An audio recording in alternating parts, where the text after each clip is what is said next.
Halo semuanya dan khususnya kepada Ibu dosen, Ibu pengampu, Feti Fatimah Mulyad MPD MM.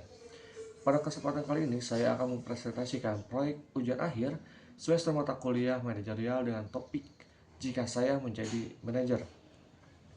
Bayangkan saya ditunjuk sebagai manajer sebuah startup digital yang sedang menghadapi masa-masa krusial.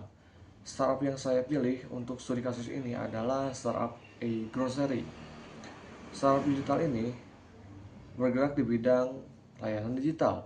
Sebagai gambaran, startup ini fokus memberikan solusi kemudahan bagi pengguna melalui platform aplikasi. Namun di balik ambisi pertumbuhan yang besar, saat ini perusahaan sedang berada di fase menantang dan butuh langkah strategis agar cepat agar tidak cash flow dead.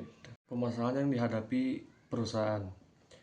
Masalah utama yang sedang dihadapi oleh startup ini adalah tingginya rasio pembakaran kas atau burn rate yang tidak diimbangi dengan pertumbuhan pendapatan atau revenue growth, serta penurunan user retention atau pengguna aktif harian dalam 2 kuartal terakhir.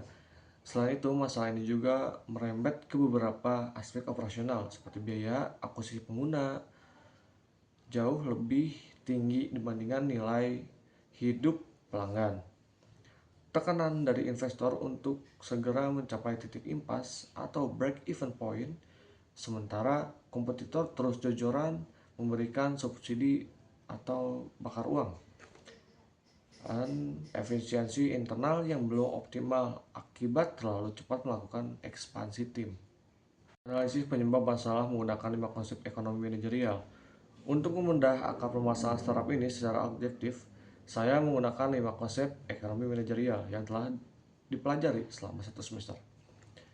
Di sisi finansial, perusahaan berada dalam kondisi di mana penambahan biaya pemasaran atau marginal cost untuk mendapatkan pengguna baru sudah tidak lagi menghasilkan tambahan pendapatan atau marginal revenue yang sepadan. Penambahan pengeluaran justru menggerus profitabilitas. Kedua, elastisitas permintaan dan sensitivitas harga atau price elasticity. Masalah ini kita terlalu bergantung pada subsidi dan promo gratis ketika promo dikurangi sedikit untuk mengejar margin.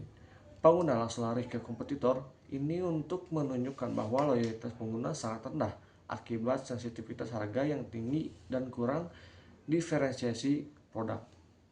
Ketiga, struktur pasar dan persaingan monopolistik market structure. Industri startup tempat kita berada sangat kompetitif atau hyper kompetitif. Hambatan masuk yang relatif rendah membuat pengguna punya banyak alternatif aplikasi serupa, sehingga perang diskon menjadi tidak sehat bagi keuangan perusahaan. Lalu ada teori perilaku konsumen dan utilitas. Consumer behavior and utility. Penurunan user retention membuktikan bahwa value proposition nilai guna aplikasi kita gagal memenuhi kepuasan optimal, yaitu utility. Konsumen dalam jangka panjang, pengguna hanya datang saat ada diskon, bukan karena butuh fiturnya. Kelima, manajemen risiko di bawah ketidakpastian pasar atau risk and uncertainty. Perusahaan terlalu agresif melakukan ekspansi di tengah kondisi makroekonomi yang tidak pasti, tanpa memperhitungkan risiko perubahan sentimen investor terhadap pendanaan tahap lanjut atau funding winter. Lalu keputusan manajerial yang akan diambil. Berdasarkan analisis ekonomi manajerial tersebut, jika saya menjadi manajer di startup ini, ada 3 langkah strategis utama yang akan segera saya eksekusi. Yang pertama, pivot dari strategi bakar uang ke unit ekonomik yang sehat, menghentikan strategi akuisisi membabi buta, fokus dialihkan pada organic growth dan memperbaiki metrik unit ekonomi agar setiap transaksi yang terjadi benar-benar mendatangkan margin yang positif. Yang kedua, optimalisasi fitur utama dan peningkatan atau product market fit, melakukan efisiensi pada fitur-fitur yang jarang digunakan lalu mengoptimalkan fitur inti yang benar-benar memberikan utilitas tinggi bagi pengguna agar retention rate naik secara alami tanpa harus-menerus disubsidi diskon. Lalu yang terakhir, restrukturisasi operasional dan efisiensi biaya tetap atau fixed costing. Melakukan perampingan struktur organisasi atau smart downsizing serta menurun drastis dan memperpanjang runway kas perusahaan. Yang kelima, alasan keputusan tersebut merupakan solusi terbaik. Mengapa keputusan ini adalah jalan keluar terbaik?